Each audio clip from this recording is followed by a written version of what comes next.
দেবো খুব সহজভাবে, এতটা ধারণা ক্লিয়ার করে দেবো না, এতটা কনসেপ্ট ক্লিয়ার করে দেবো, পুরো আগুন লাগিয়ে রেখে দেবা। ঠিক আছে, ক্লাসটায় পুরো আগুন লাগিয়ে রেখে দেবা।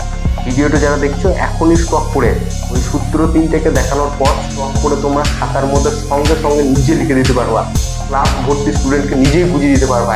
এতটা কনসেপ্ট এমনি এমনি বলছি না আমি, ঠিক আছে, এমনি এমনি বলছি না তোমাদেরকে, এমনি এমনি বলছি না, এতটা কনসেপ্ট সেখানে ক্লিয়ার থাকবে। শুধু দেখে যাও, একবার শুধু দেখে নাও, ঠিক আছে, ক্লাসটা শুধু একবার দেখো, তাহলেই বুঝতে পারবে। আমার আর কিছু বলার নাই, আমি ক্লাসটা স্টার্ট করতে যাবো। 100% গ্যারেন্টি থাকবে, যদি না বুঝতে পারো এখানে আমি বোঝাবো, যদি না বুঝতে পারো ঠিক আছে, 100% গ্যারেন্টি থাকবে, ভিডিও দেখার কোনো দরকার নাই।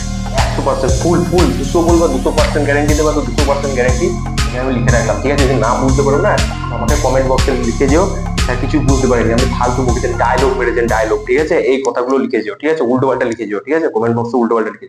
ভিডিওটা স্টার্ট করছি, দেখো। ত্রিকোণমিতি জানার জন্য, এই ত্রিকোণমিতি অঙ্কগুলো করার জন্য আমার 3টে সূত্রের প্রয়োজন হবে। তো 3টে সূত্রকে আমি একটা ফ্রেমের মধ্যে দেখাবো। তো প্রথমে এই 3টে সূত্রকে দেখার জন্য আমার একটা ত্রিভুজের দরকার পড়বে, সেটা হচ্ছে সমকোণী ত্রিভুজ। এই কোণটা হচ্ছে সমকোণ, ঠিক আছে, এটা 90